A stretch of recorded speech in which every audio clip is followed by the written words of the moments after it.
Bueno, vamos a empezar entonces con la unidad 8. En la unidad 8 vamos a ver todo lo relacionado a escurrimiento en medios porosos.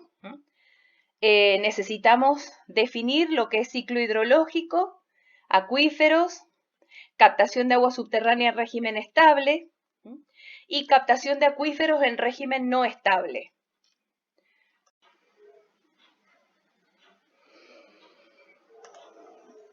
Bueno, les decía entonces que vamos a ver la unidad 8.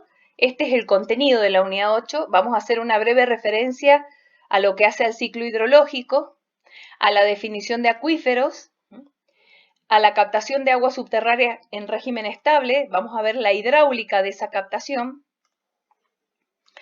y a la captación de agua en acuíferos en régimen no estable, es decir, considerando que las condiciones van cambiando a través del tiempo, no solamente a través del espacio.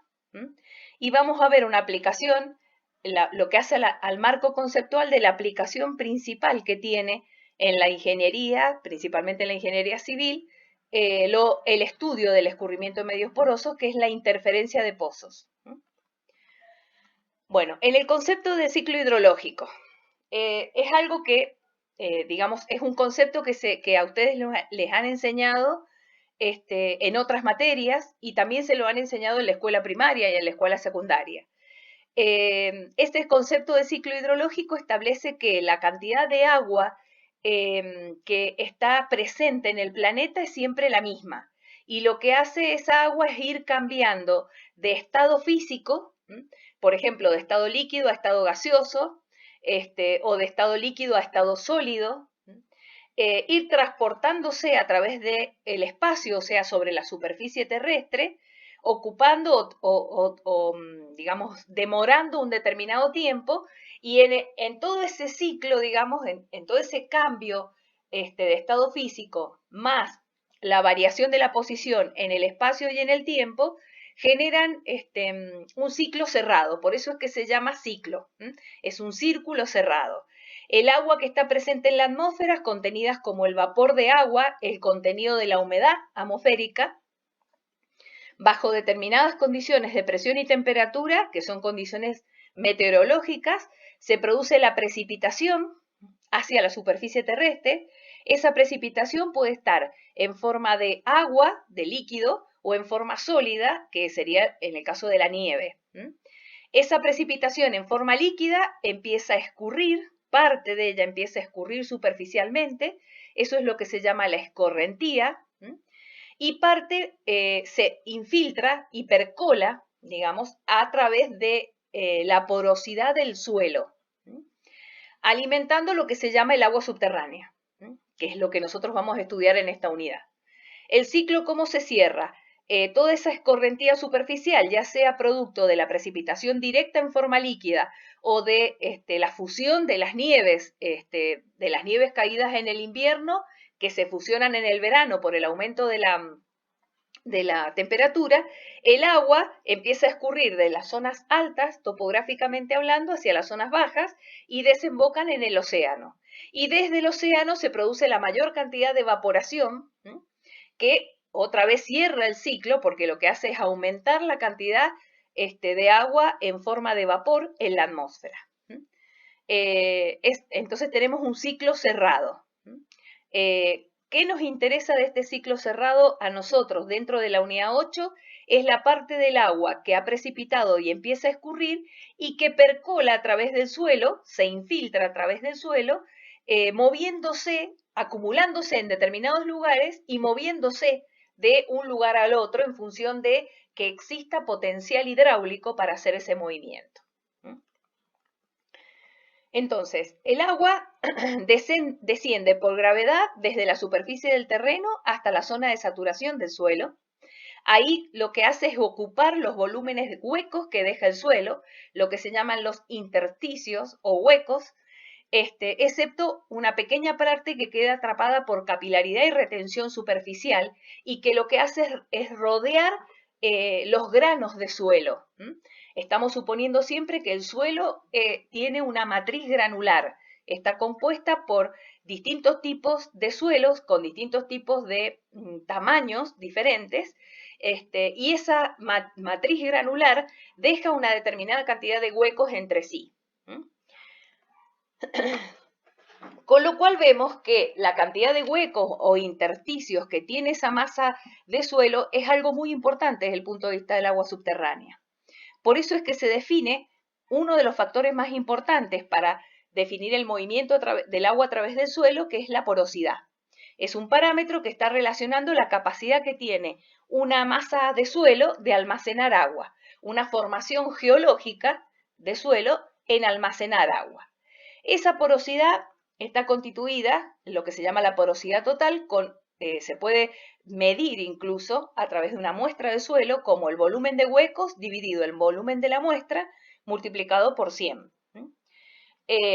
Dentro de esa porosidad total tenemos dos porosidades distintas. La porosidad eficaz, que sería el volumen de agua extraíble por gravedad de esa muestra de suelo dividido el volumen de la muestra.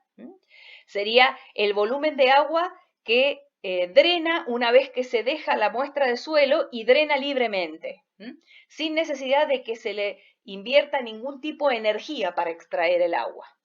Eso es lo que se llama la porosidad eficaz. Y el coeficiente de retención específica, que sería el volumen retenido de agua de la muestra una vez que deja de drenar libremente, o sea, lo que queda de agua en una muestra de suelo una vez que se deja de drenar libremente o de drenar con la fuerza de la gravedad, dividido el volumen de la muestra multiplicado por 100. La suma de estas dos, tanto la porosidad eficaz como el coeficiente de retención específica, nos da la porosidad total. Ahí vemos que en función de la porosidad eficaz está la posibilidad de almacenar agua que a su vez pueda comunicarse entre sí. O sea, estos volúmenes huecos o estos intersticios tengan una manera de comunicarse unos con otros para que el agua no solamente esté almacenada en esos huecos o agujeros, sino que a su vez el agua tenga la capacidad de moverse a través de esos agujeros. O sea, no solamente almacena, sino también transmite agua. Transmitir agua significa dejar que el agua se mueva a través de la masa de suelo. Tenemos, por ejemplo, materiales que dejan huecos muy grandes, como son las gravas gruesas, las arenas gruesas, esas tienen porosidades eficaces importantes.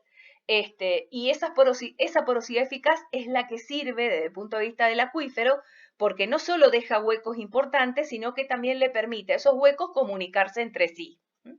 Mientras que en el otro extremo tenemos los materiales más finos, como las arcillas o los limos, que pueden tener una porosidad total importante en valor, pero esa porosidad total, que está compuesta por la porosidad eficaz más la retención específica, hacen que la retención específica sea importante y la porosidad eficaz prácticamente es igual a 0. Entonces son formaciones que son capaces de almacenar agua, pero no son capaces de transmitir agua, o sea, de proporcionar la comunicación suficiente entre los huecos como para que el agua se mueva de un hueco al otro. ¿Cómo se reparte el agua en el suelo? Ahí tenemos un grafiquito, la superficie libre del terreno es la que vemos en donde se encuentra la planta, y de ahí para abajo una profundidad, en donde tenemos una zona de evapotranspiración que sería hasta la profundidad de las raíces de las plantas, lo que se llama la profundidad radicular, una zona de retención relacionada con un ascenso de agua, digamos, muy específico, y que lo que hace es rodear los granos de suelo, y la franja capilar, que es el ascenso capilar producto de la tensión superficial del agua. Toda esta zona es una zona no saturada, una zona en donde existe volumen, o sea, presión atmosférica, pero también tenemos agua. Entonces hay huecos que están ocupados por el agua y hay huecos que están ocupados por aire, por eso se llama zona de aireación. Y en este proceso, la penetración, y a lo largo de esta profundidad, la penetración del agua a través del suelo se denomina infiltración. Una vez que superamos la franja capilar, entramos en lo que se llama el acuífero. Es una capa acuífera Y aquí el agua lo que hace es ocupar todos los huecos que deja el suelo. Por eso se dice que la masa del suelo está saturada de agua, porque está llena, los huecos están llenos de agua. Esto es la zona que se llama de percolación, o sea que el proceso físico a través del cual el agua penetra la capa acuífera es lo que se llama la percolación. ¿Hasta dónde percola el agua? Hasta que se encuentra con un manto impermeable, es decir, un manto que no deja pasar el agua a través de ella. Y por lo tanto actúa como si fuese una capa de nylon, se podría decir, en el fondo, y hace que el agua empiece a acumularse hasta llegar al nivel del acuífero, de la capa acuífera. Estas serían las diferentes partes del suelo en las cuales hay diferentes contenidos de humedad. Los acuíferos. Tenemos dos propiedades muy importantes. La porosidad de los acuíferos es el parámetro que está relacionado con la capacidad de almacenar agua, y la permeabilidad, que es el parámetro que mide la capacidad de transmitir el agua en los materiales. Entonces, si combinamos los dos, tenemos la definición de un acuífero. Es una formación geológica que no solo es capaz de almacenar agua, sino también de transmitirla. O sea, de darle la posibilidad que el agua se mueva dentro de esa formación geológica.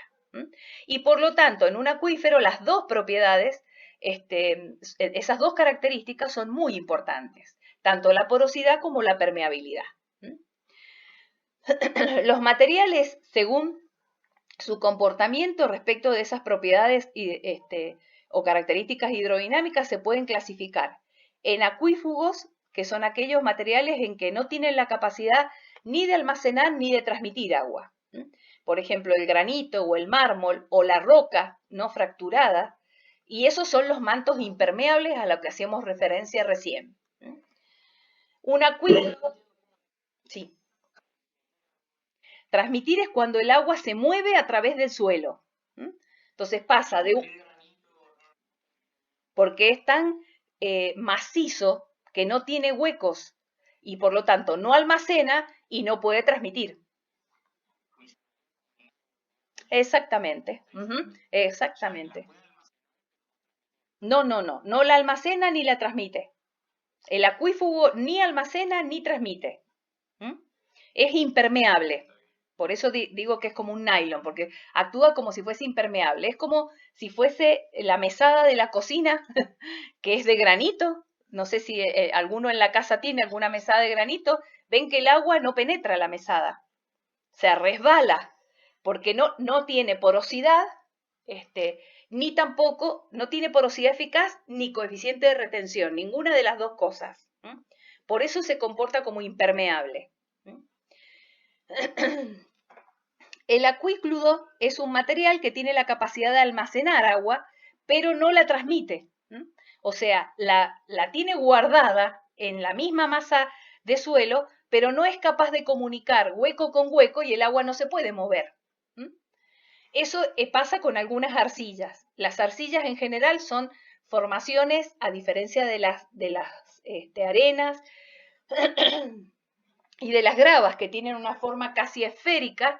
Las arcillas tienen forma laminar, son como laminitas o como planitos, que se van acomodando de distinta manera y tienen una capacidad de absorción superficial muy importante. Entonces retienen agua en la superficie en que está en contacto con el agua, retienen el agua superficialmente, pero no dejan huecos porque las laminitas se van superponiendo unas con otras.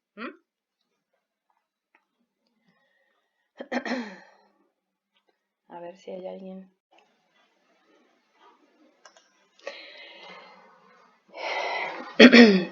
Entonces decía, el acuícludo es un material que tiene la capacidad de almacenar agua, pero no de transmitirla, como en el caso de las arcillas.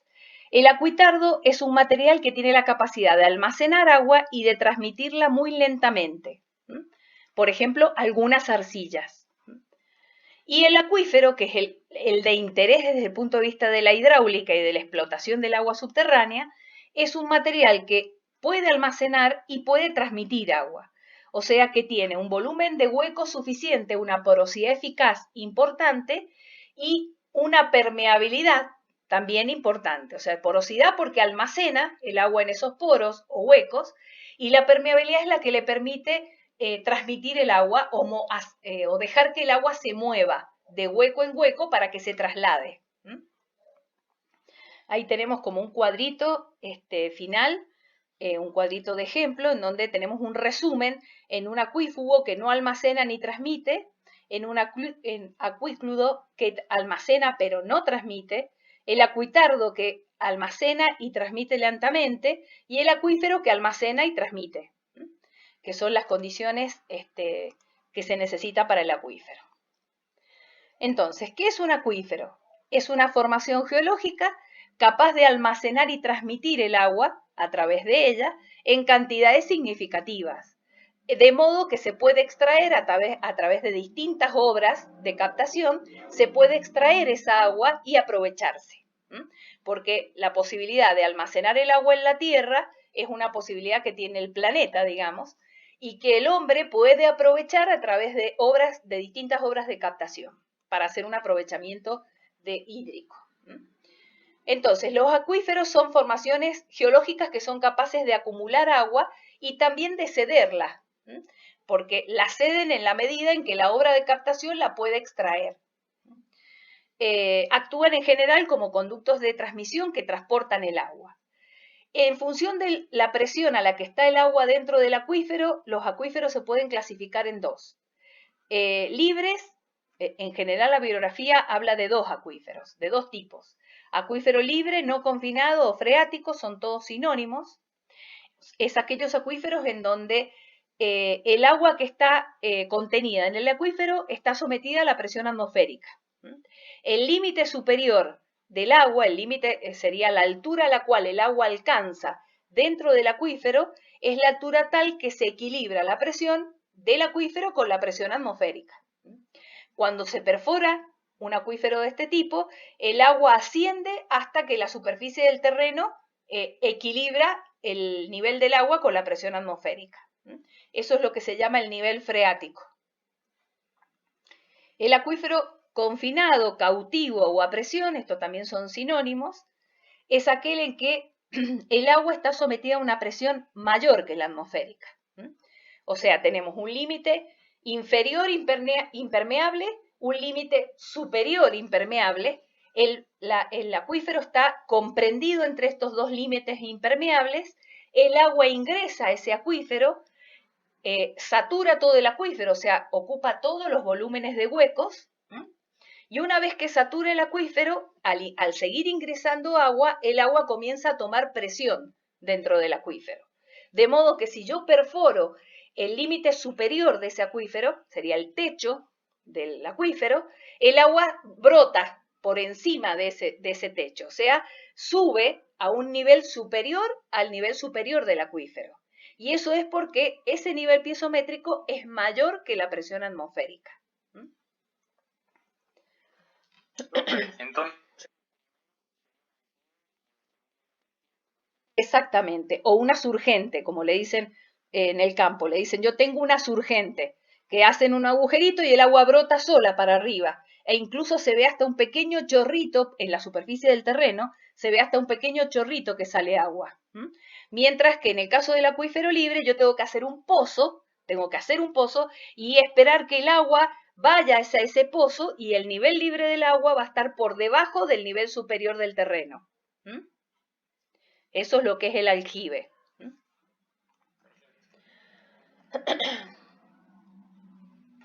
Bueno, también tenemos acuíferos semiconfinados o semicautivos, que son aquellos en los cuales, en general, la capa acuífera superior, la capa impermeable superior, deja circular agua con una lentitud muy importante.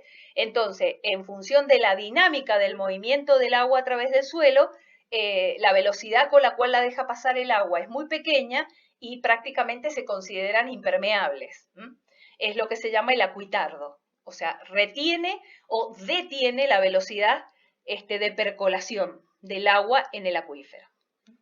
Ahí tenemos un ejemplito en donde tenemos una superficie definida por un perfil montañoso, una superficie de valle, Ahí vemos, en función de cómo está distribuido el uso del suelo, hay parcelas de cultivo, pareciera.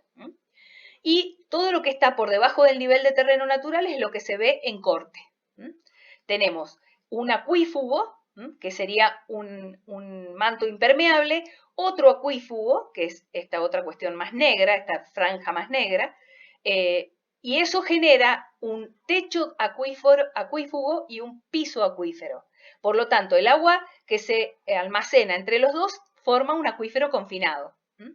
Si yo perforo el techo de ese acuífero confinado, el agua sube por encima del nivel del techo e incluso puede subir por encima del nivel de terreno natural. Eso es lo que se llama la surgente. El nivel piezométrico que toma ese pozo en el acuífero confinado es esta línea rosada que aparece en el dibujo. Por encima de este acuífugo también existe una zona en donde hay infiltración y percolación. Pero como no tenemos un límite superior impermeable, el acuífero que se origina aquí es un acuífero libre. Es un acuífero cuyo nivel piezométrico, que es la línea violeta o lila, nivel piezométrico estático, tiene una altura menor que la superficie del terreno natural. Y por lo tanto, para encontrar el agua, yo tengo que hacer un pozo para que ascienda el agua hasta ese nivel. El nivel violeta es lo que se llama el nivel freático del acuífero libre, mientras que el rosado se le llama nivel piezométrico del acuífero confinado. Muchas veces aparece cuando, no sé, hay que hacer alguna obra, una obra determinada y hay que excavar para las fundaciones, dicen, hay que tener cuidado porque la freática está alta. ¿Eso qué significa? Que este nivel violeta está muy cerca de la superficie del terreno natural. No sé, 60, 70 centímetros, 80 centímetros. Entonces, cuando hay que hacer fundaciones en un edificio o en una casa, hay que deprimir este nivel freático para poder construir la fundación en suelo seco, digamos, y ahí es donde vamos a ver la aplicación de interferencia de pozos que vimos, que les dije recién en el programa. Bueno, en función del tipo de materiales que constituyen el acuífero, se pueden considerar o se pueden clasificar distintos o encontrar distintos tipos de materiales. Depósitos no consolidados de materiales sueltos. Ahí tenemos un ejemplito. Este es el nivel de terreno natural, para eso está dibujadita la casa allá arriba. Y tenemos una serie de depósitos de materiales sueltos. Ahí tendríamos grava de gran tamaño, arena más fina, que son dos tipos de materiales que tienen porosidades eficaces importantes, con lo cual el nivel freático, o sea, la zona saturada, digamos, puede tener una buena capacidad de almacenamiento, porque tiene una porosidad eficaz importante. En general se presentan estos acuíferos o en formaciones geológicas que están constituidas por la acumulación de partículas transportadas por la gravedad, ya sea por viento, por hielo o por cauces naturales, o por ambientes lacustres o marinos. Y la porosidad es muy importante y son muy buenos acuíferos porque almacenan, o sea, tienen muy buena porosidad y muy buena permeabilidad. Permite almacenar y transmitir. Después tenemos las rocas sedimentarias consolidadas, que son sedimentos que se han consolidado debido a procesos de compactación y diagénesis con el tiempo, generando la intrusión de otros materiales que son solubles en el agua. Eso se llaman materiales karstificados. Estas oquedades, estas cuestiones oscuritas que se ven en el dibujo, son huecos dejados porque el mismo material estaba constituido por un material soluble en el agua. Cuando sube el nivel freático, solubiliza esas sustancias y entonces cuando baja deja porosidad. Entonces vemos que no es un material granular, es un sedimento que ha sufrido un proceso de compactación importante, pero tiene un volumen de huecos adecuado como para comportarse como un buen acuífero con una capacidad de almacenamiento adecuada. Después tenemos las rocas ígneas y metamórficas, que tienen un proceso parecido al anterior, nada más que la formación rocosa es a partir del enfriamiento y consolidación de un magma volcánico, y con el tiempo, en los procesos de enfriamiento se van generando estas fisuras, que si ustedes ven están comunicadas, casi todas están comunicadas entre sí. Fisuras que son oquedades, digamos, entonces el agua empieza a ocupar esos huecos y a su vez no solamente tiene porosidad, sino también la capacidad de transmitir porque las porosidades están conectadas entre sí. Principalmente viene de rocas volcánicas, este tipo de acuíferos. Bueno, ¿cómo se mueve el agua a través del suelo? Para eso tenemos la ley de Darcy. Esto también lo han visto en física ustedes. La ley de Darcy dice que la velocidad con que el agua se mueve a través del suelo es directamente proporcional al gradiente hidráulico al cual se somete esa cantidad de agua. Ese gradiente hidráulico es este paréntesis que está acá, es la cota piezométrica del punto 2 menos la cota piezométrica del punto 1 dividido una longitud L, entre dos puntos determinados. O sea, tengo en la experiencia de Darcy, lo que hace es, en un tubo transparente, esta experiencia de Darcy se puede ver en este video de YouTube, si tienen interés en verla completa. Un tubo transparente, se coloca una muestra de suelo, generalmente se usa la arena, que es la más evidente, digamos, la que tiene la representatividad del movimiento más importante. Se hace entrar agua por una boca y se saca agua por la otra. Entonces el agua lo que hace es cruzar transversalmente la muestra de suelo. Se mide el nivel piezométrico en el punto 1, el nivel piezométrico en el punto 2, eso es CP1 y CP2. La longitud L es la longitud que separa los dos puntos en donde se miden los niveles piezométricos, que sería Z1 más P1 sobre gamma y Z2 más P2 sobre gamma. H sería la diferencia de niveles piezométricos. Y la ley de Darcy dice que la velocidad con que el agua se mueve a través del suelo, esta velocidad V, es igual al coeficiente K, que se llama permeabilidad, multiplicado por el gradiente hidráulico. El gradiente hidráulico de este movimiento. Este cociente es adimensional, porque cota piezométrica en metros sobre longitud en metros, el cociente es adimensional, por lo cual la velocidad la permeabilidad, tiene dimensiones de una velocidad. Es decir, se mide en longitud sobre tiempo, en metros sobre segundos. Depende del tipo de suelo y depende también del tipo de líquido con el que se hace la experiencia. Como nosotros no estamos refiriéndonos a distintos tipos de líquidos, sino siempre es el agua, el mismo líquido, la permeabilidad va a depender del tipo de suelo. Ahí lo tenemos representado. La ecuación de Darcy dice que la velocidad es igual a K por I, permeabilidad por gradiente hidráulico, y esa velocidad multiplicada por la sección transversal me da el caudal que está pasando por esa formación de suelo. Las velocidades a las que se hace referencia son velocidades muy bajas en comparación con las velocidades que hemos venido manejando en canales y tuberías. Pero las secciones transversales que estamos considerando son secciones enormes. Entonces, el producto termina siendo un producto grande, o sea, el caudal es importante. No tanto por la velocidad, sí por la sección transversal.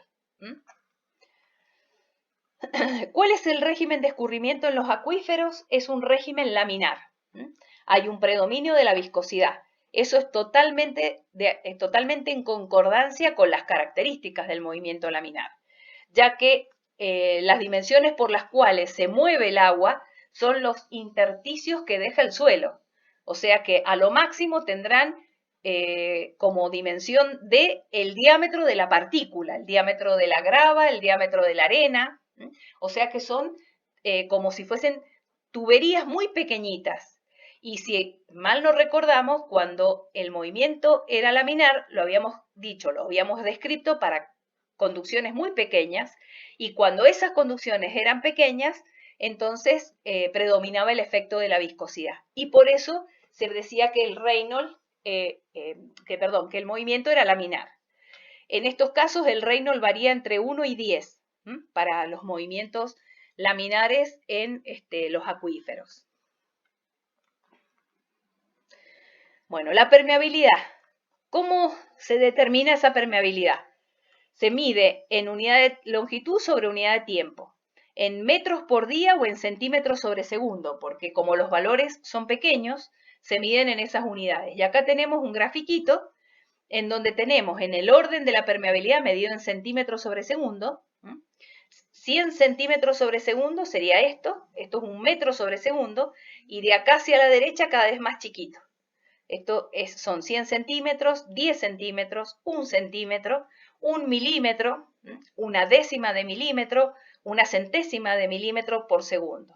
Y vemos que mientras más chica es la permeabilidad, el terreno se va haciendo más chiquito en tamaño. Empezamos con las gravas limpias, las arenas limpias, y mezcla con grava y arena fina, arena arcillosa, y las arcillas en el extremo ya más el menor posible, 10 a la menos 8 centímetros sobre segundo.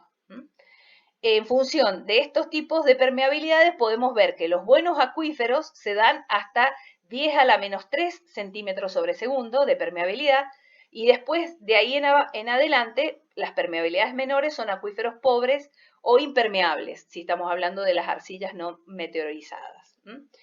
En función con esto, obviamente que la capacidad de moverse el agua está en asociación con la porosidad y con el tamaño de grano. Entonces, las gravas limpias, las arenas limpias, en general drenan bien, tienen buena transmisión de agua, mientras que las arenas finas con mezclas de arcillas drenan mal, y las arcillas no meteorizadas no drenan, se comportan como una capa impermeable. En la ingeniería se usan mucho las arcillas como forma de impermeabilizar superficies en el terreno.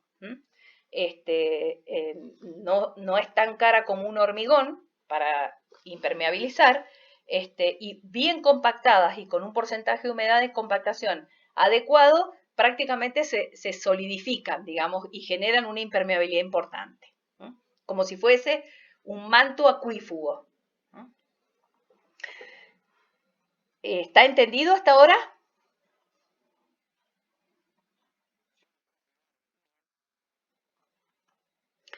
¿Cómo captamos agua a través de pozos? Vamos a tener el ejemplo, un fondo impermeable, o sea, un acuífugo, un nivel piezométrico estático, acá lo que tenemos es un acuífero libre. El manto, la M que está aquí, sería la distancia que hay desde el nivel piezométrico estático hasta el manto acuífugo, o el fondo impermeable. El nivel de terreno superior está aquí, en esta otra línea. Lo que hago es una perforación, la cual se conecta con un equipo de bombeo y empiezo a extraer caudal. ¿El caudal cómo hace en este caso? El caudal tiene dirección radial, o sea que el pozo tiene una dimensión o una forma cilíndrica, y el agua lo que va haciendo es ir atravesando distintas superficies cilíndricas a medida que me voy acercando al pozo. Ese cilindro que está dibujado acá es un cilindro, uno de los cilindros que tiene que atravesar el agua, que se aproxima en forma radial desde todas las direcciones hacia la perforación. ¿Qué se va a producir en estos casos? A medida que, si yo estoy bombeando un caudal constante, o sea, estoy extrayendo un caudal constante, el agua que va aproximándose al pozo también es constante, suponiendo que el régimen sea estable. O sea, hemos llegado a un equilibrio y tanto el caudal que sale por la bomba o que llega a la bomba es el mismo que se aproxima al pozo. Ahora, a medida que el agua se va moviendo, se va acercando al pozo, y los cilindros que va considerándose como sección transversal cada vez son más pequeños. En esta sección transversal vamos a tener un cilindro de radio grande, en esta sección transversal vamos a tener un cilindro de radio menor, y en esta sección transversal, que es la que está dibujada, tenemos un cilindro de radio R. La superficie transversal de la corriente en este caso sería la superficie lateral del cilindro, porque el agua escurre a lo largo de toda la superficie lateral de ese cilindro imaginario. Pero a su vez el cilindro se va achicando a medida que me acerco al pozo. Con lo cual, si el caudal es constante y la sección transversal se achica, la velocidad tiene que aumentar. Eso dice la ecuación de la continuidad. Si aumenta la velocidad, Bernoulli dice que tiene que disminuir la presión. Entonces, Este nivel piezométrico estático, que inicialmente estaba horizontal porque por acá no salía ningún caudal, cuando bombeo agua y llego al equilibrio, ese nivel piezométrico estático empieza a ir bajando y a hacerse cada vez más, a descender cada vez más a medida que me acerco al pozo. ¿Por qué? Porque voy atravesando superficies laterales de esos cilindros menores, con lo cual la velocidad es mayor, y si la velocidad es mayor, la presión tiene que disminuir. Se produce lo que se llama la depresión del nivel piezométrico estático. La depresión se mide desde el nivel estático hasta el nivel durante la extracción de caudal, que eso se llama dinámico, nivel dinámico. Y esto es lo que se llama el cono de depresión de equilibrio, porque estamos suponiendo que el caudal que está saliendo por este pozo es el mismo caudal que llega al pozo. El caudal es constante. Bueno, todo eso es lo que les expliqué, es lo que está escrito. ¿Qué pasa si hay un acuífero freático libre en régimen estable? Ahí tenemos un dibujito en el cual tenemos la superficie del terreno, la vegetación, la zona no saturada, que es la que no está alcanzada por el nivel libre del agua, la línea de trazo celeste es el nivel piezométrico estático de la capa freática, esta es la zona saturada, acá tenemos agua en todos los intersticios, como se ve acá. En la zona no saturada tenemos aire, en la zona saturada tenemos agua. Puede ser este manto acuífero, puede ser formado por roca agrietada, como lo veíamos recién, ya sea de origen volcánico o no, o por gravas o arena gruesa.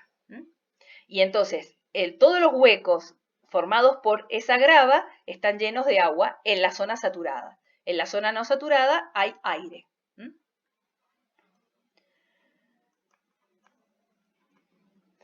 Ahí tenemos un esquema, que es como el que habíamos dicho en la filmina anterior. En un pozo extraemos un caudal constante y tenemos dos pozos de observación. El pozo 1 separado una distancia R1 del pozo de extracción y el pozo 2 separado una R2 del pozo de extracción. La depresión piezométrica o el cono de depresión piezométrica es este nivel. El nivel piezométrico estático es la línea de trazos y la distancia que hay desde el estático al dinámico es lo que se llama la depresión. En el pozo 1 vamos a tener una depresión 1 y en el pozo 2 una depresión 2. La superficie del terreno natural es la que está acá arriba. Y el manto impermeable es el que está acá abajo. La distancia entre el nivel piezométrico estático y el manto impermeable le llamamos M, manto, el manto permeable o el manto del acuífero. El caudal que está llegando al pozo va a ser, según la ley de Darcy, K por I por omega. Permeabilidad por gradiente hidráulico por la sección transversal. La permeabilidad es K. El gradiente hidráulico, ¿cuál va a ser? La variación del nivel piezométrico con la distancia. Ese sería el gradiente hidráulico. En este caso, si tomamos dos pozos determinados, sería la disminución de la cota piezométrica H, que se mide desde el nivel piezométrico hasta el manto impermeable, en la distancia que lo medimos como R, diferencial de H sobre diferencial de R. Y la superficie que va atravesando el agua sería la superficie lateral de un cilindro, que es el perímetro de la base, 2πr por H, que es la altura. Que en este caso sería 2πr si estamos hablando de este cilindro, del cilindro que tiene un radio R1, sería 2πr1 por H1. Acá lo estamos poniendo genérico porque vamos a integrar entre 1 y 2. Colocamos el diferencial de R sobre R en el primer miembro y lo que hace al H en el segundo miembro, 2πk sobre Q, H diferencial de H, e integramos entre R1 y R2 y entre H1 y H2, considerando que 2π por K sobre Q es constante. Esto nos queda el logaritmo natural de R2 sobre R1 y esto sería 2πk sobre Q, H cuadrado sobre 2, H2 al cuadrado menos H1 al cuadrado dividido 2. Y H lo podemos poner en función, este H se puede poner como la altura del manto menos la depresión. Entonces sería M menos D2 elevado al cuadrado menos M menos D1 elevado al cuadrado. y reemplazamos el logaritmo natural por 2,303, el logaritmo decimal de R2 sobre R1.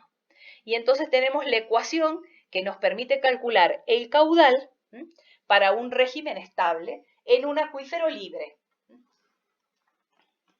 Hacemos lo mismo para un confinado. Ahora, ¿cuándo es un acuífero confinado?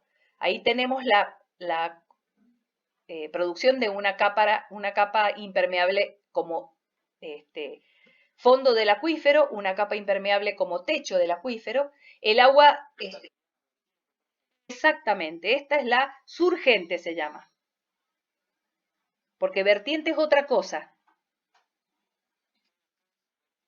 Y claro, vertiente es cuando el agua se mete por la parte superior, ponele en la montaña, se mete por el suelo y después sale a la superficie, pero no está almacenada en una capa, en un acuífero, ¿entendés? Como en este. Acá el agua está almacenada en el acuífero. La vertiente se está moviendo permanentemente y, digamos, se mete dentro del suelo por cuestiones de infiltración y percolación y después por las mismas formaciones geológicas vuelve a salir y se transforma en agua superficial.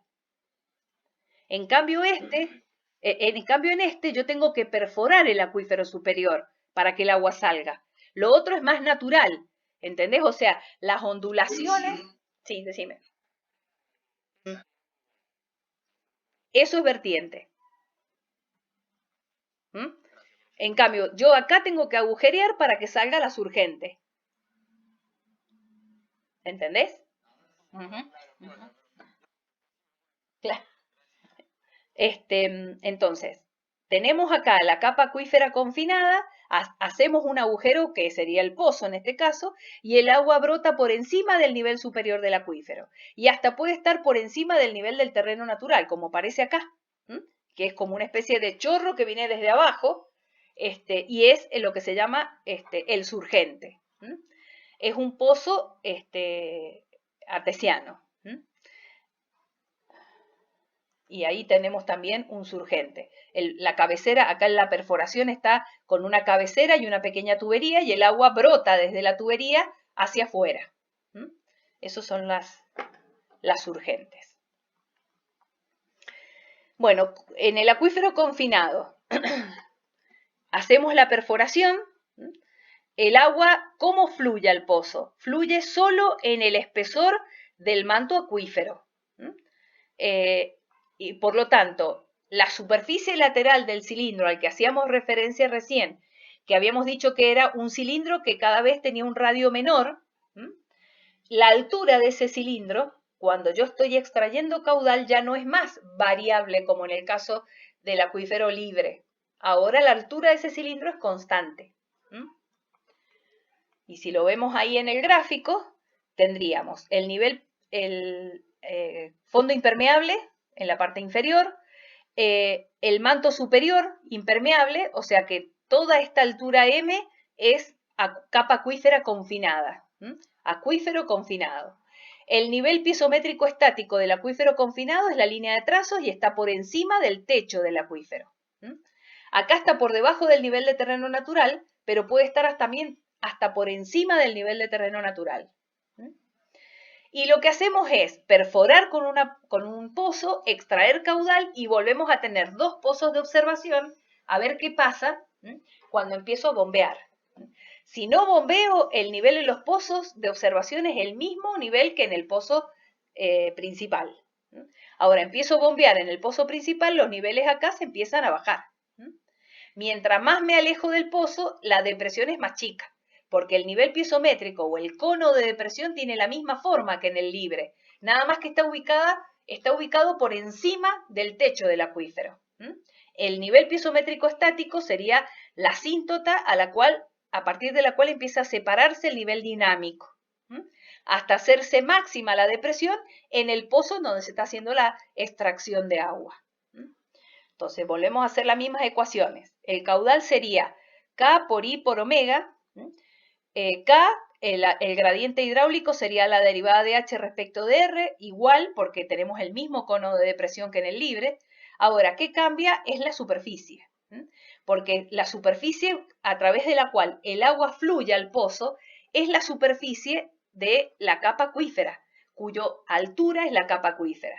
Entonces sería, el cilindro tiene una base 2πr de perímetro y la altura es m. Entonces la superficie transversal, lateral, perdón, del cilindro es 2πr por m. Hacemos la misma operación matemática de juntar lo que es r en el primer miembro y lo que queda h en el segundo miembro, y quedaría derivada de r sobre r, y acá sería la integral del diferencial de h. Todo esto es constante, 2pi k m y q, y despejo e integro. Logaritmo natural de r2 sobre r1, 2pi k m q, h2 menos h1, porque acá quedaría la integral del diferencial de h. Y h, ¿a qué es igual? El h2 es igual a la altura del nivel piezométrico estático, h grande, menos la depresión. La depresión en cada punto. Entonces sería h grande y nivel piezométrico estático menos d2 menos h menos d1. Entonces desaparece el h y nos queda directamente la diferencia de las depresiones, d1 menos d2. Y acá reemplazamos también el logaritmo natural por el logaritmo decimal, 2,303, el logaritmo de R2 sobre R1.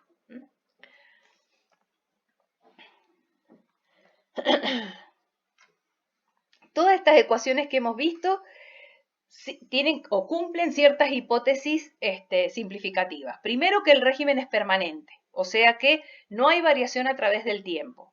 Y por lo tanto, el caudal que yo estoy explotando aquí, o sea, estoy sacando o bombeando en este pozo, es el mismo que el caudal que afluye al pozo. Entonces, las condiciones son permanentes en el tiempo. El agua y el suelo del acuífero son incompresibles, por los cuales no está cambiando ni el volumen del agua ni el volumen de suelo cuando yo bombeo. Las superficies equipotenciales son planas. La componente horizontal de la velocidad en todas las líneas de corriente es la misma en todos los puntos en una misma vertical. Por supuesto que es aplicable la ley de Darcy, porque la hemos aplicado para integrar la fórmula del caudal. La componente vertical de la velocidad es casi nula en relación a la horizontal. Ahí estamos considerando que hay un movimiento predominantemente horizontal hacia el pozo.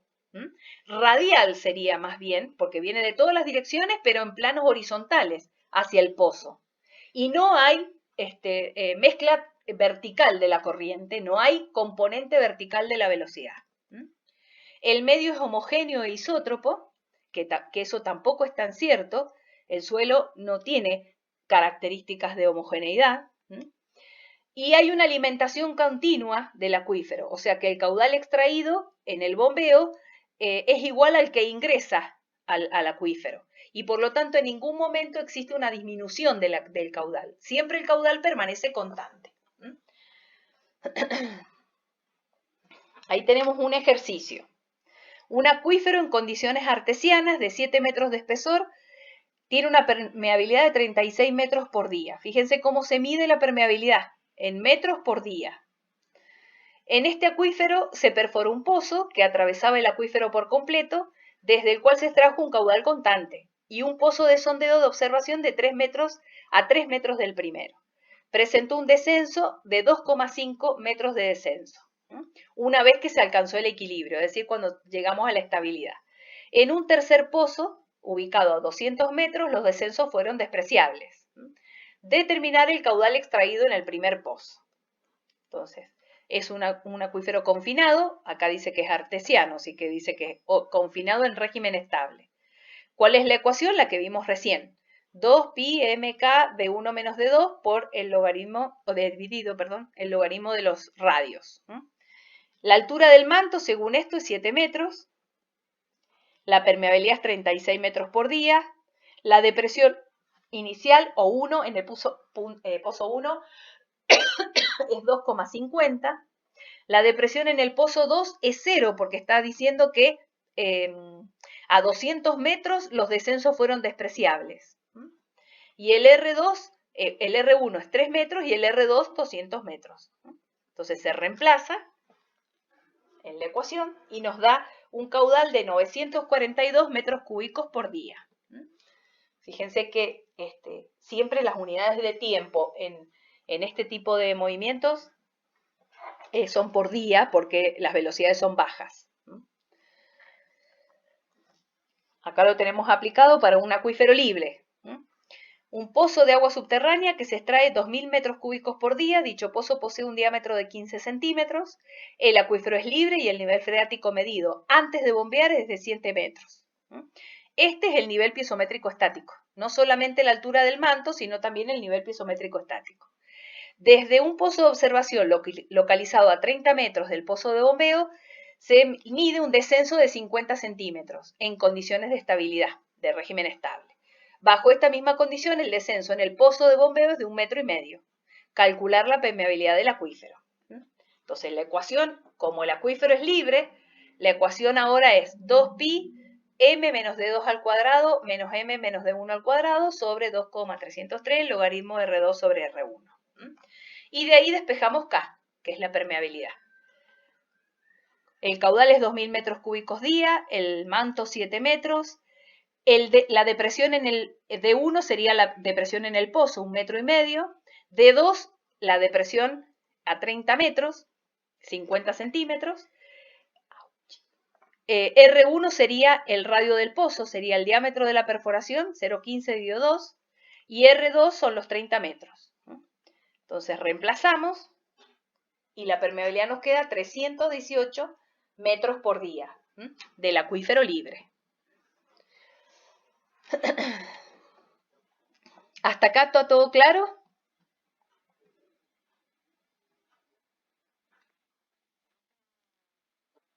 Sí. Sí.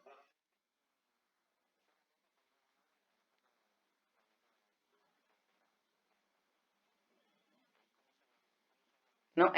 Es que los acuíferos van teniendo un desfasaje respecto de la estacionalidad superficial. Porque vos fijate que las velocidades de las que estamos hablando son velocidades muy importantes, muy bajas. Entonces estamos hablando si centímetros por segundo, milímetros por segundo, o a lo mejor 1 o 2 metros por mes, si estamos, dependiendo del tipo de suelo. Con lo cual el agua va a depender de dónde se recarga ese acuífero. Por ejemplo, si depende de las precipitaciones, como es tu pregunta. Entonces, hay una precipitación, eso escurre superficialmente. En ese cauce superficial debería haber una zona de recarga del acuífero, una fractura geológica que permita al agua penetrar, infiltrarse primero y percolar después a la capa acuífera que está por debajo. Todo ese proceso de percolación lleva tiempo. Entonces, se produce la precipitación en ese momento, pero el acuífero registra el ingreso de caudal un tiempo después, no es instantáneo. Entonces, no vas a tener acuíferos que van siguiendo el régimen superficial online, digamos, o en tiempo real, sino que lo van siguiendo desfasado en el tiempo por estas velocidades más chicas.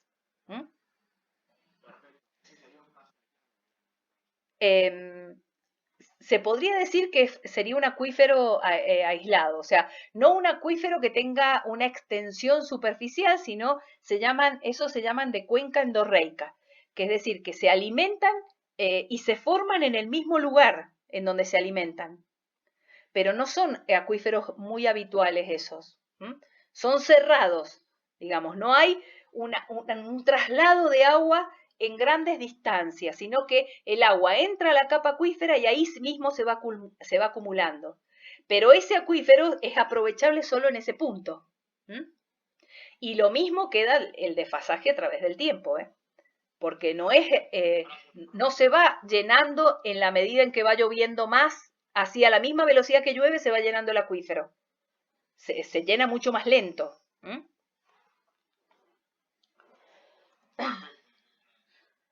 Bien. Bueno, ¿qué pasa con los acuíferos no equilibrados? O sea, aquellos en los cuales el régimen no es estable. No tenemos el caudal, o sea, extraemos un determinado caudal, pero la depresión no solamente función de la distancia, o sea, del R en el que pongo el pozo de observación, sino que dentro de ese mismo pozo de observación, esa depresión va cambiando en el tiempo. Entonces, en ese momento en donde el régimen es no estable, no tenemos una constancia a través del tiempo. Tenemos variable tiempo y espacio. O sea que de una variable que teníamos antes, que era el espacio, R, pasamos a tener ahora dos variables, R y T, que sería el tiempo. Para estudiar estos tipos de acuíferos no equilibrados, o digamos el movimiento no equilibrado en acuíferos, tenemos que definir dos coeficientes. El coeficiente de transmisibilidad, que lo indicamos con la letra T.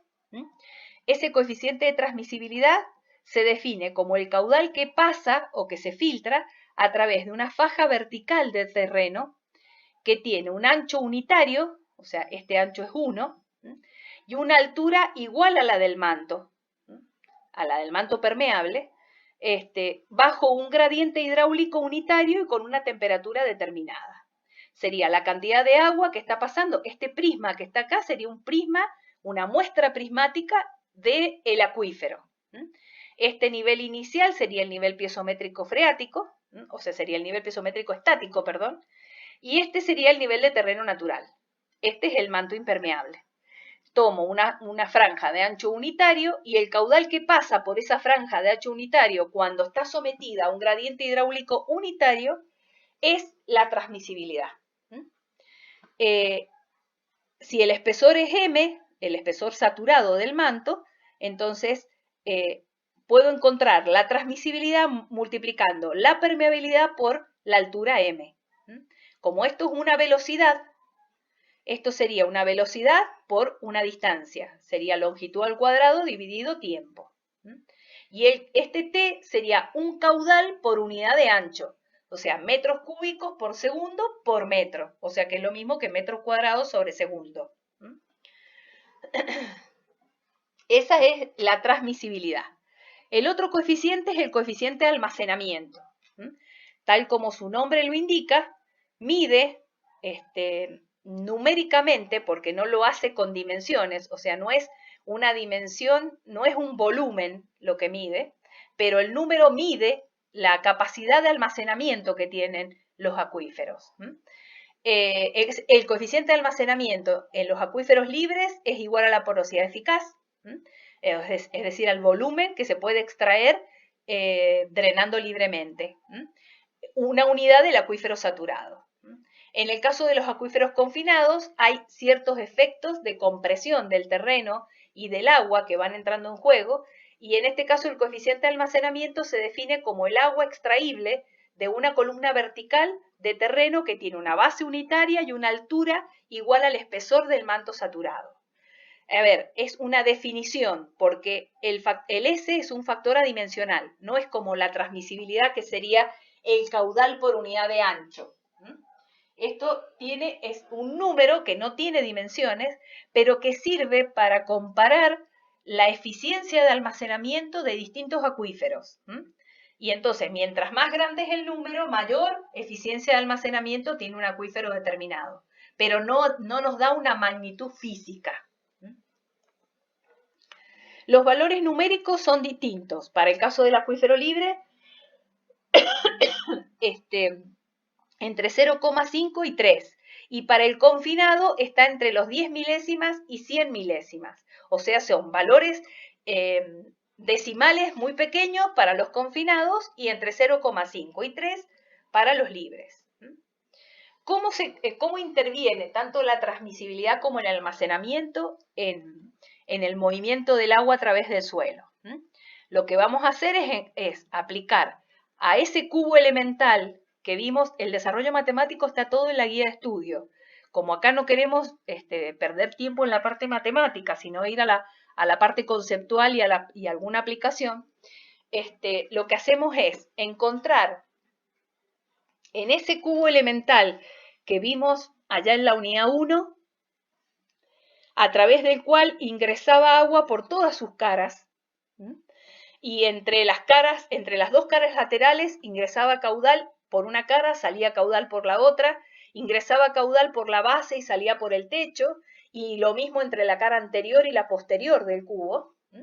Lo mismo pasa para este cubo, que en este caso ese cubo estaría formado por suelo y el agua estaría pasando a través de esa muestra de suelo. Por lo cual vamos a tener velocidades en el eje X, velocidades en el eje Y, velocidades en el eje Z, y cada una de esas velocidades, según la ley de Darcy, se obtienen multiplicando la permeabilidad K por la derivada de H respecto de X. Que acá queda la derivada de H respecto de X al cuadrado porque estamos haciendo la sumatoria de las variaciones de velocidad en la distancia.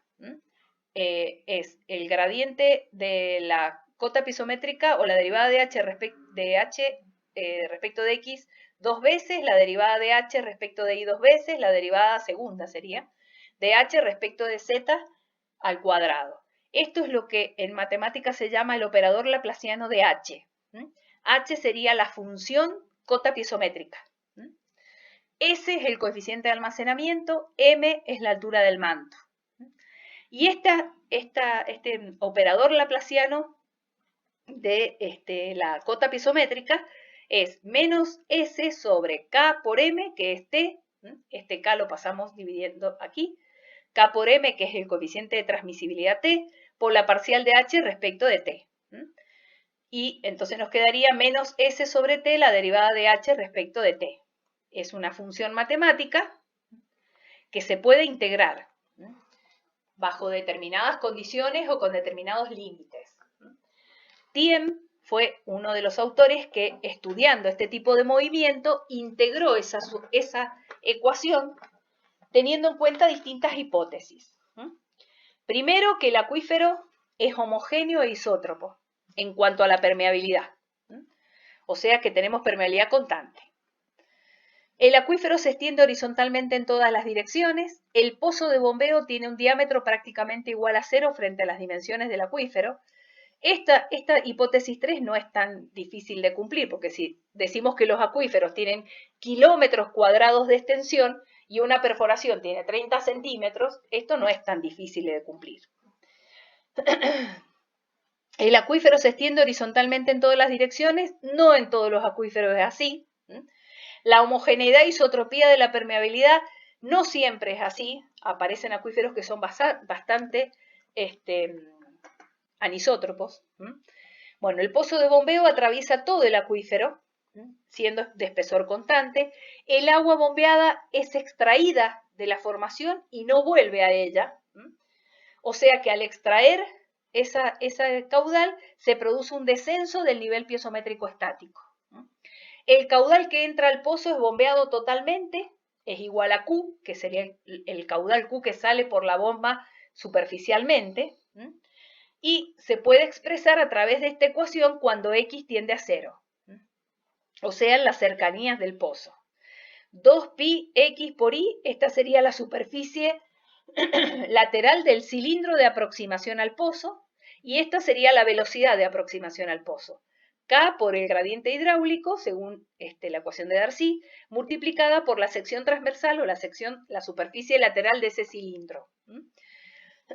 X equivaldría a R, al R que hemos visto antes, e Y sería la altura piezométrica. La solución dada por Thiem y Jacob es: la depresión en el pozo es 0,183 el caudal dividido el coeficiente de transmisibilidad por el logaritmo de 2,25 por la transmisibilidad por el tiempo dividido R cuadrado por S, que es el coeficiente de almacenamiento. Toda esta ecuación es válida cuando esta variable SR cuadrado sobre 4 veces T grande T chica es menor que 0,05. Y la transmisibilidad es igual a la permeabilidad por la altura del manto. Tenemos una función en donde nos dice que la depresión del nivel piezométrico es función del tiempo y del espacio. Función directa del tiempo, mientras más tiempo bombeo, más deprimo. Y función inversa del radio, o sea que mientras más cerca estoy del pozo, más depresión produce. Mientras más lejos estoy del pozo, la depresión es más chica. Pero a su vez este R está elevado al cuadrado.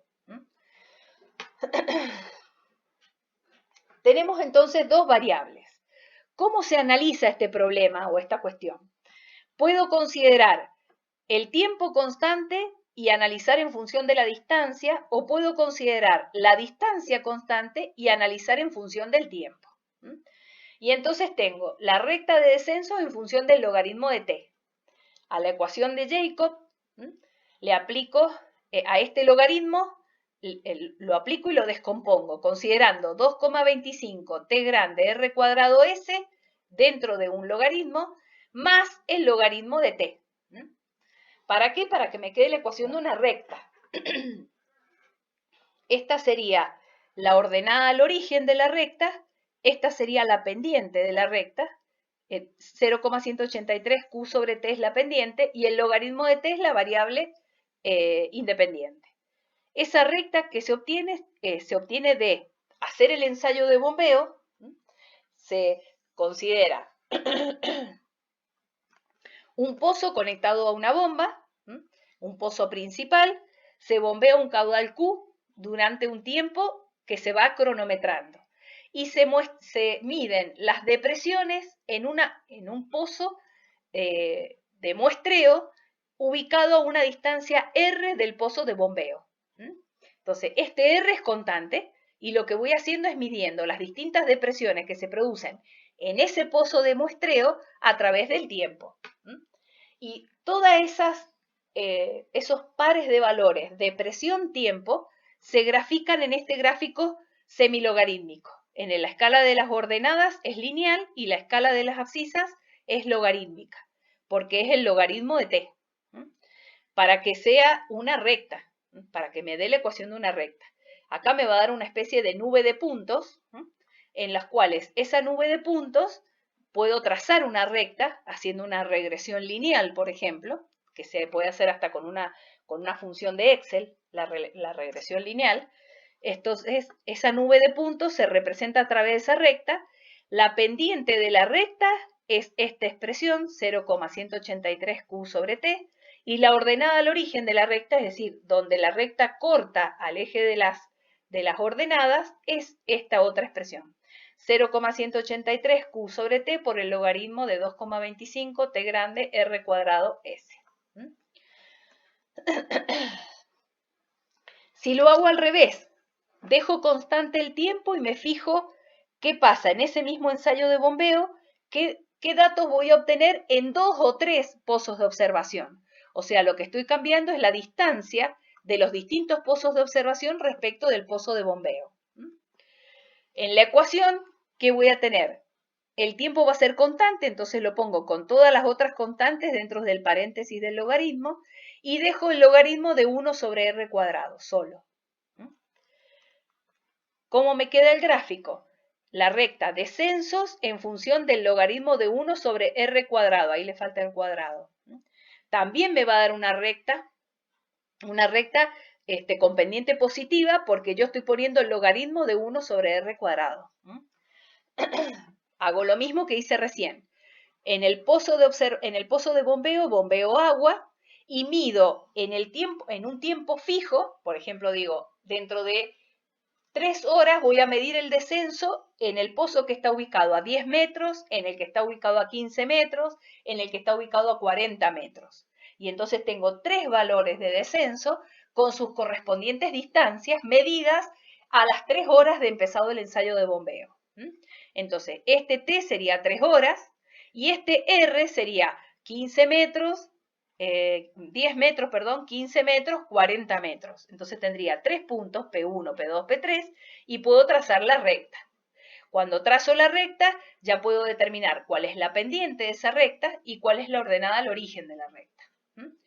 ¿Para qué me sirve eso? Para que con la pendiente de la recta yo voy a poder despejar la transmisibilidad, porque el caudal lo conozco.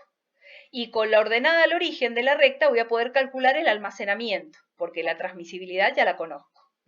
Lo mismo que para la recta de presión-tiempo. Ahí tengo un ejemplito. Un ensayo de bombeo.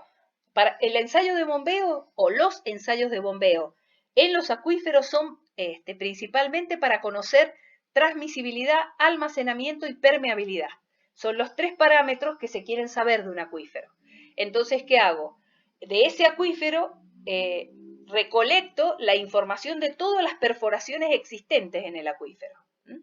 Y entonces ubico un pozo en el cual voy a bombear agua y los otros que me van a servir de muestreo de las depresiones.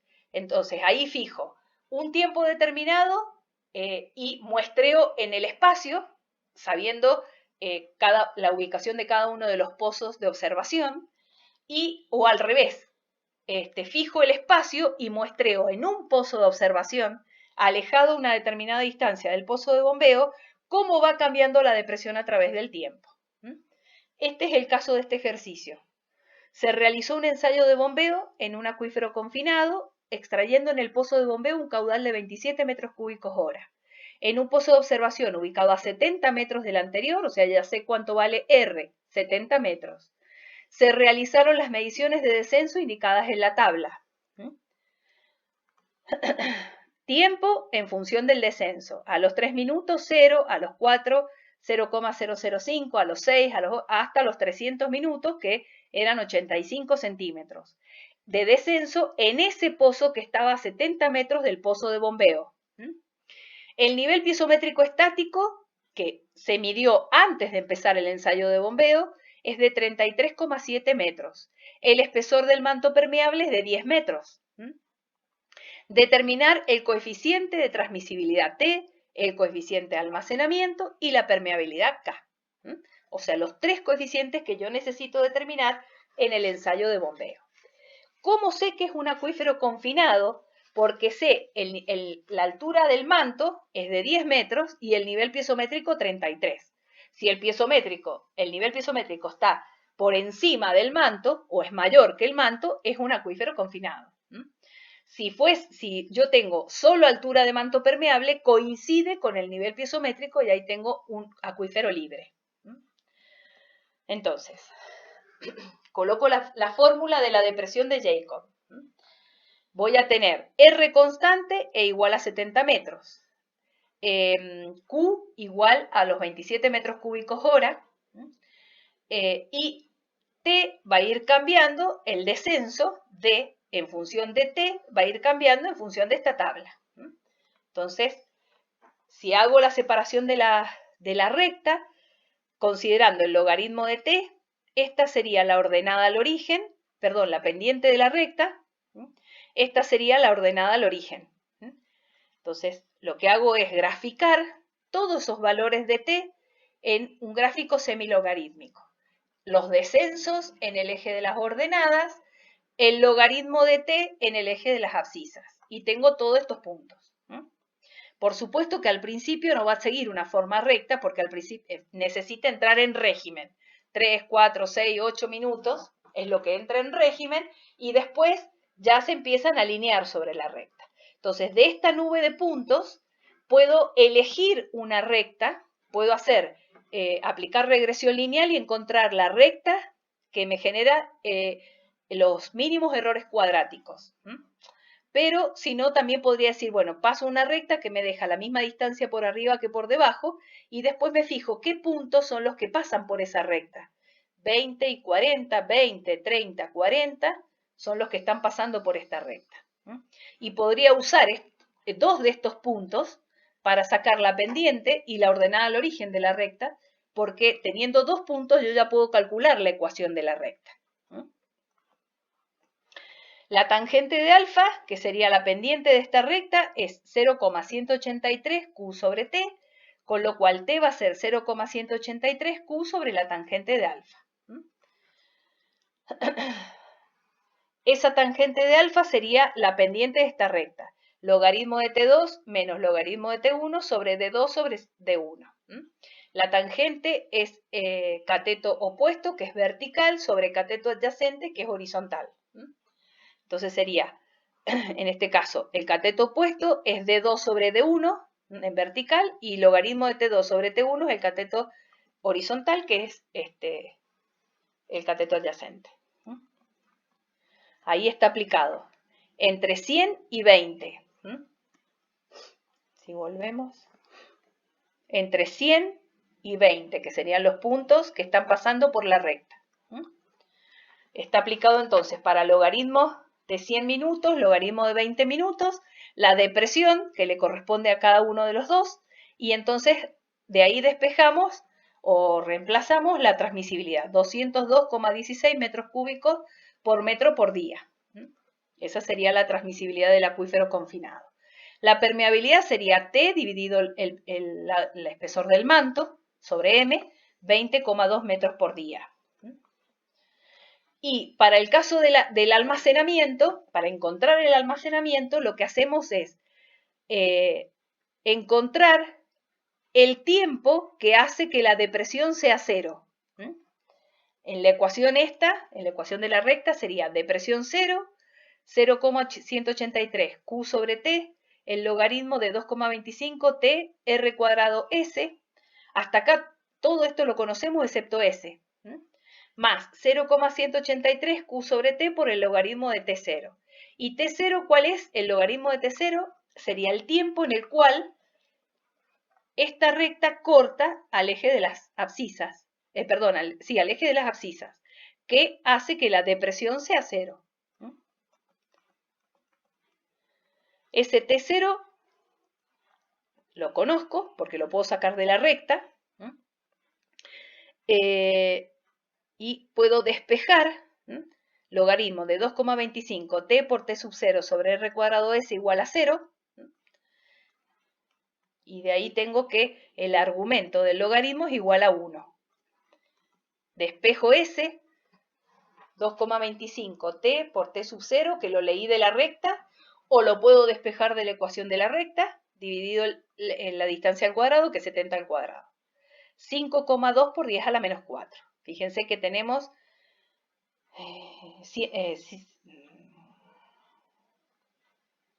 10 milésimas. En el orden de las 10 milésimas, que coincide con el valor que debía tomar el coeficiente de almacenamiento en un acuífero confinado.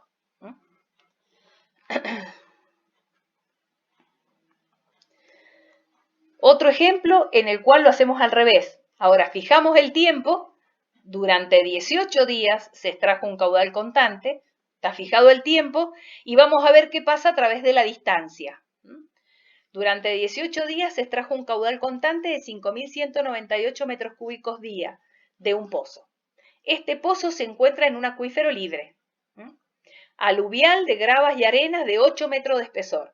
Acá en la altura del manto tenemos el nivel piezométrico estático. En la siguiente tabla se reproducen los descensos medidos en 6 pozos de observación. Determinar T, S y K. Los mismos coeficientes, nada más que ahora hacemos el ensayo del acuífero en lugar de en un solo pozo de observación.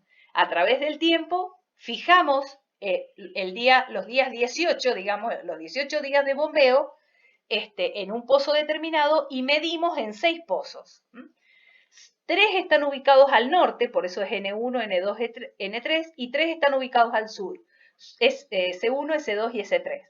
Y esta es la distancia R que separa respecto del pozo de bombeo.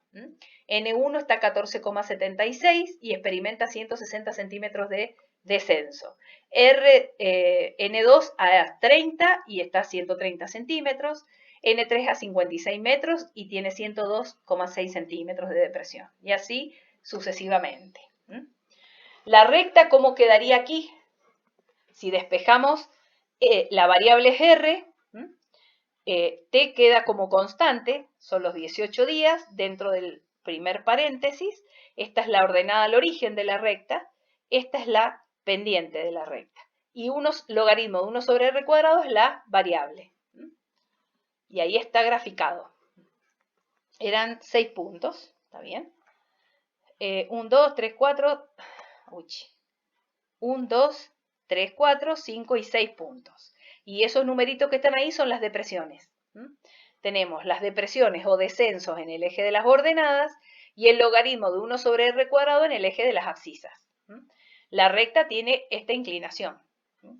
Podemos encontrar la recta que más representa esa nube de puntos es la que está trazada en el dibujo, que pasa por el punto de 1,60 y por el punto de 1,25. Entonces, D2 y D1 serían 1,60 y 1,25. Y R2 y R1 serían las distancias que corresponden a esos dos descensos, para encontrar la tangente de alfa.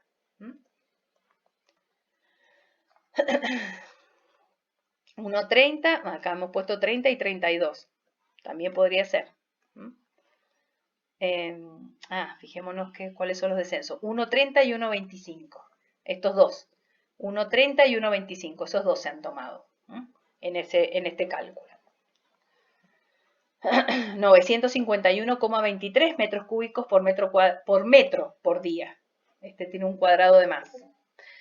K, que va a ser T sobre M, 118,9 metros por día, la permeabilidad, bastante más grande que la anterior, era 20, la anterior está 120 casi. Y en función de la ecuación de la recta, aplicada a estos dos puntos, al de 1,30 y a 1,25, obtengo R0, que sería la distancia que hace cero la depresión. La distancia que hace cero la depresión. Ese R0 son 134,89 metros. A casi 135 metros de distancia del pozo de bombeo, la depresión se hace cero. Eso es lo que se llama el radio de influencia del pozo, porque a distancias mayores producen depresiones cero. Entonces, es ese bombeo, el bombeo en ese pozo ejerce su influencia hasta 135 metros de radio. Distancias mayores no ejercen ninguna influencia.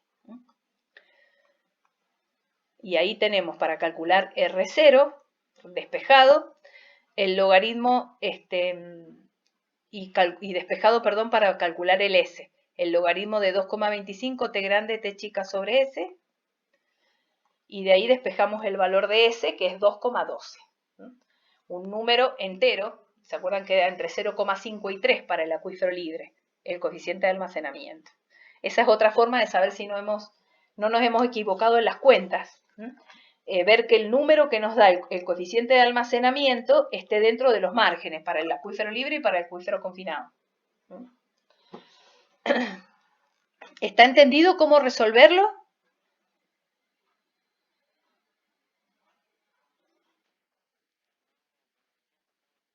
Bien. Bueno, la última parte de la unidad es lo que hace interferencia de pozos. Es para lo que estudiamos todo esto, en principio. Tenemos un acuífero esquematizado con una superficie impermeable en la parte de abajo, un nivel piezométrico en la parte de arriba. Un acuífero freático principalmente. Y tenemos dos pozos de bombeo, el pozo P1 y el pozo P2.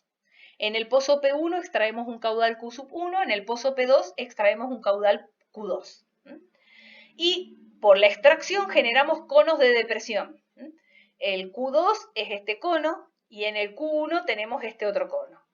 En el punto A, ¿qué tenemos? Una intersección de conos de depresión producto del bombeo en 1 y del bombeo en 2.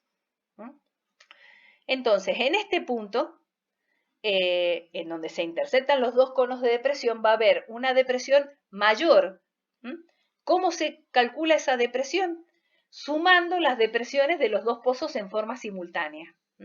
La depresión en el punto A, producto del bombeo en 1, de 1, es 0,183, el caudal 1 dividido la transmisibilidad por el logaritmo de 2,25 T grande por el tiempo dividido R1 al cuadrado sobre S. R1 es la distancia que hay desde el pozo 1 hasta el punto A. R2 sería desde el pozo 2 hasta el punto A.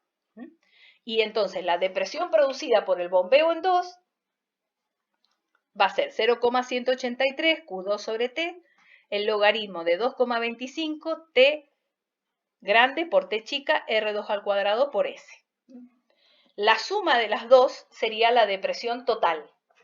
O sea, en este punto, si yo bombeo desde los dos pozos, produzco una depresión igual a la suma de las dos depresiones independientes. O sea, es como si superpusiera los efectos sobre ese punto. Esto se usa mucho en ingeniería para deprimir el nivel freático a una determinada profundidad.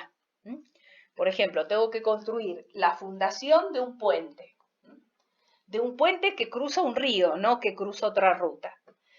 Entonces, ese puente que cruza un río, como el río trae agua permanentemente, la freática en las cercanías del río siempre está alta.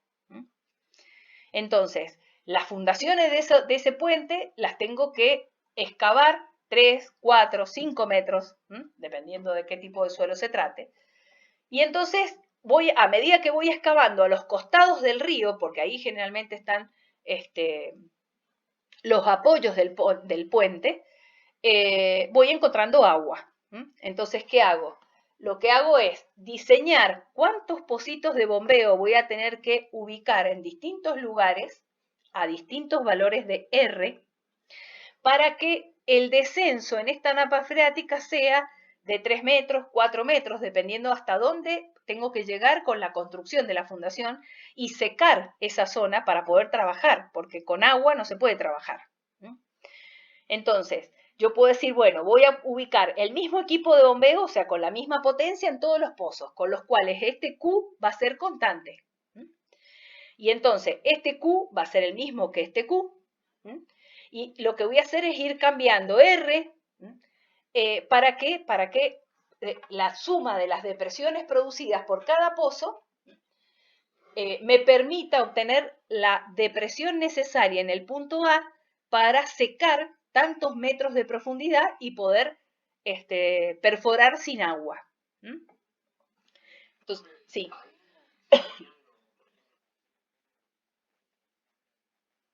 Exactamente. Los tablestacados es para sostener la perforación, digamos. Pero para secarla la perforación yo coloco estos pozos en los alrededores, separados una determinada distancia. Si yo puedo considerar este R1 constante, este Q1 constante, C, T y R, transmisibilidad y almacenamiento lo tengo. Entonces podría de alguna manera calcular la depresión que voy a obtener con un tiempo de bombeo determinada y entonces si yo tengo con ese tiempo de bombeo, ponerle 10 horas de bombeo, 20 horas de bombeo, obtengo 80 centímetros de depresión, entonces voy a decir, bueno, y necesito 4 metros, entonces voy a necesitar 5 bombeos, 5 bombas, ubicadas a la misma distancia en distintos sentidos, en distintos ámbitos radiales, desde el lugar en donde tengo que secar, para llegar a los 4 metros. ¿Se entendió?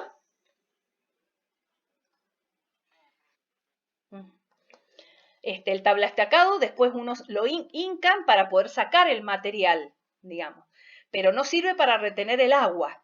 El agua se termina colando por todos lados porque es así. Encuentra siempre el lugar por donde hacer su camino de la menor energía.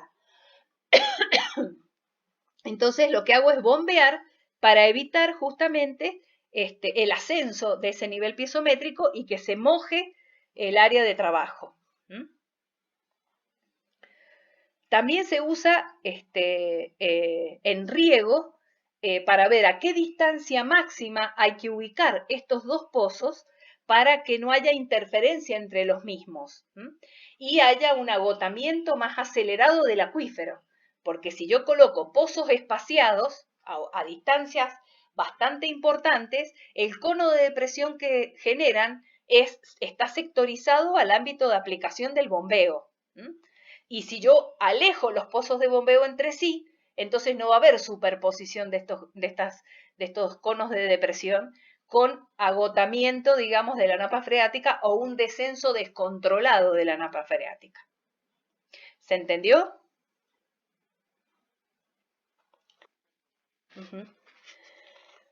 Bueno, con esto terminamos la unidad 8. ¿Hay alguna duda que quieran expresar?